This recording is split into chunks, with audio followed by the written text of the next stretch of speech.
Hello दोस्तों इस video में हम DFCIL से संबंधित जो इम्पोर्टेंट क्वेश्चन है जो कि आपका दोस्तों टेक्निकल का पार्ट है। यहाँ से दोस्तों 60 क्वेश्चन पूछे जाएंगे और दोस्तों आज के क्वेश्चन डिजिटल इलेक्ट्रॉनिक्स से होंगे। तो आइए वीडियो शुरू करते हैं। पहला प्रश्न है A+AB बूलियन व्यंजक के समान है। तो देखिए दोस्तों, आपको बताना है कि यहाँ पे दिया गया है कि A+AB, ठीक। अब देखिए दोस्तों, यहाँ पे सबसे पहले हम A कॉमन ले लेंगे। जब A कॉमन ले लेंगे तो अंदर बचेगा 1+B।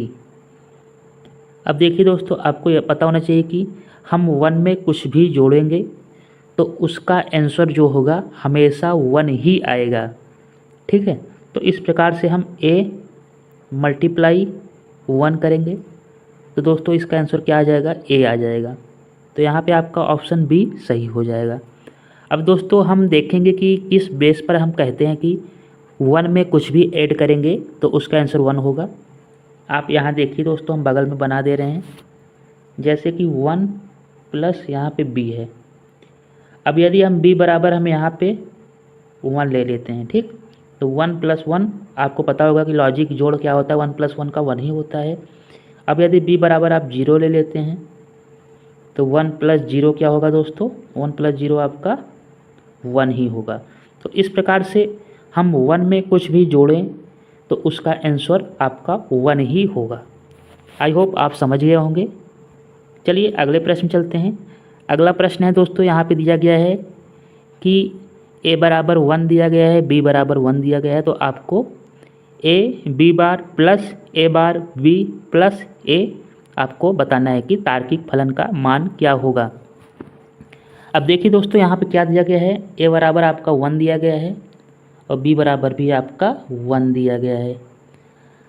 यहाँ पे देखिए ये क्या दिया गया है यहाँ पे कि AB bar plus B A बार या A बार B बोल दीजिए, बात वही होगा, प्लस आपका A दिया गया है।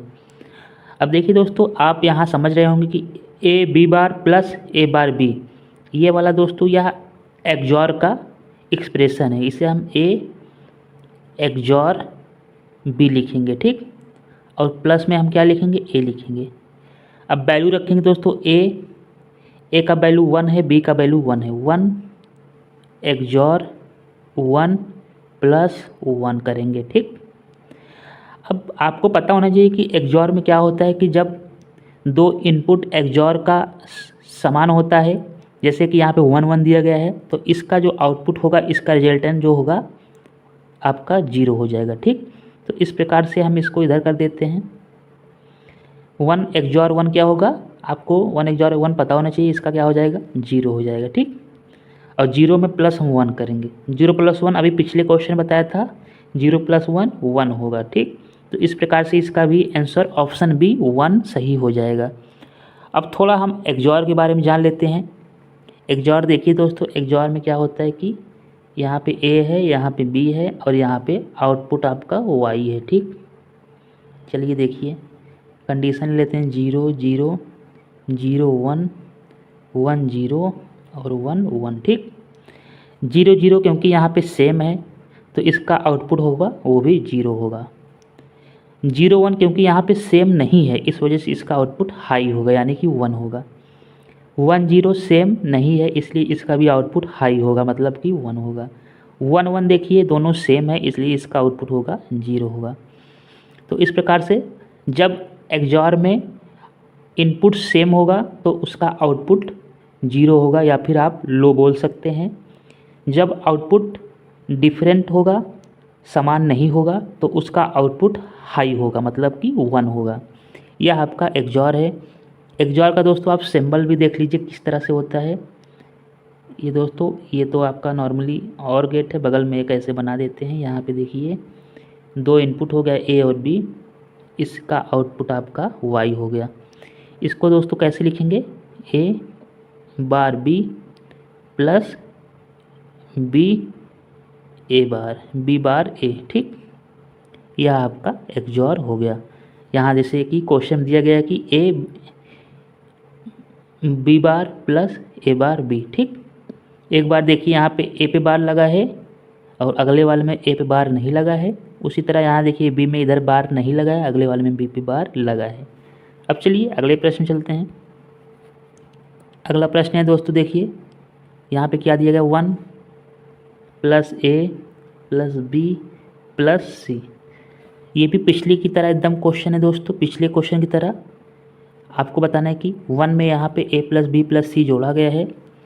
तो अभी तक जैसे कि हमने 2 क्वेश्चन सॉल्व कर लिया है कि 1 में हम कुछ भी जोड़ेंगे उसका आंसर हमेशा 1 ही आएगा।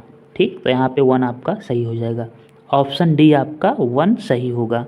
आई होप सब क्लियर हो रहा होगा आपका।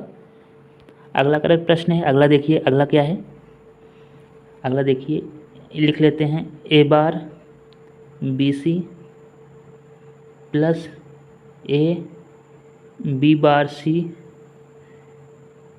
+ ABC बार + ABC। ठीक, इसको आपको सॉल्व करना है।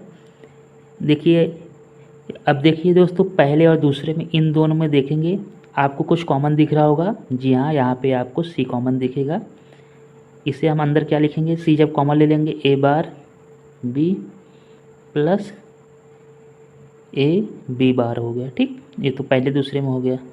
अब तीसरे चौथे में देखेंगे आपको दिख गया होगा कि यहाँ पे आपका AB प्लस में AB कॉमन है, AB कॉमन ले लेंगे तो अंदर क्या बचेगा, C बार + C। ठीक, अब यहाँ देखिए ये तो आपका एक्जॉर बन गया है C, यहाँ ऐसे लिख सकते हैं कि A एक्जॉर B लिख सकते हैं। ठीक, और प्लस में दोस्तों, प्लस में क्या लिखेंगे, प्लस में आप लिखेंगे यहाँ पे AB लिखेंगे, क्योंकि दोस्तों आपको पता होगा कि C बार + C इसका वैल्यू भी 1 हो जाएगा। चलिए कलर चेंज कर लेते हैं, यहाँ ऊपर लिख दे रहे हैं आप देखिए C + C बार इसका वैल्यू दोस्तों आपका 1 होगा। क्यों, क्योंकि जब आप C का वैल्यू 1 मानेंगे तो + C बार का वैल्यू आपका 0 हो जाएगा। 1 + 0 क्या होता है, 1 होता है। इसी तरह दोस्तों जब आप C का वैल्यू पहले 0 मान लेते हैं तो C बार का 1 क्या हो जाएगा, 1 हो जाएगा। 1 + 0 + 1 आपका भी 1 होता है। आई होप ये सब आपको आता होगा। तो इस तरह से C + C बार आपका क्या होता है, C + C बार हमेशा 1 होगा। ठीक, अब चलिए अब हम बता देते हैं कि अब आगे क्या करना है आपको। ये दोस्तों जो ये एक्सप्रेशन आया है ये वाला दोस्तों, इसका मान ही दोस्तों AB + BC + C है, ऑप्शन डी होता है। ठीक है, C ब्रैकेट में A एक्जॉर B + AB इसका जो वैल्यू होता है AB + BC + CA होता है। ठीक है दोस्तों, तो इस प्रकार से यहाँ पे ऑप्शन डी सही हो जाएगा। अगर आप शायद पढ़े होंगे तो दोस्तों ये वाला जो एक्सप्रेशन है कि C ब्रैकेट में A एक्जॉर B + AB या दोस्तों फुल एडर का सम होता है। ठीक है, फुल एडर का कैरी होता है। फुल एडर का दोस्तों जो कैरी होता है AB + BC + CA होता है। फुल एडर का या CARRY कैरी होता है। अब फुल एडर का जो सम होता है आपका, सम होता है A एक्जॉर B एक्जॉर C होता है। ठीक, तो इस वीडियो में हम इतना ही देखेंगे। यदि आपको वीडियो पसंद आ रहा हो तो प्लीज़ वीडियो को लाइक कीजिए और चैनल को सब्सक्राइब कीजिए, ताकि हम इस तरह से और भी क्वेश्चन ला सकें जो आने वाले DFCIL CBT 2 के लिए बहुत इंपॉर्टेंट होंगे। Thank you for watching.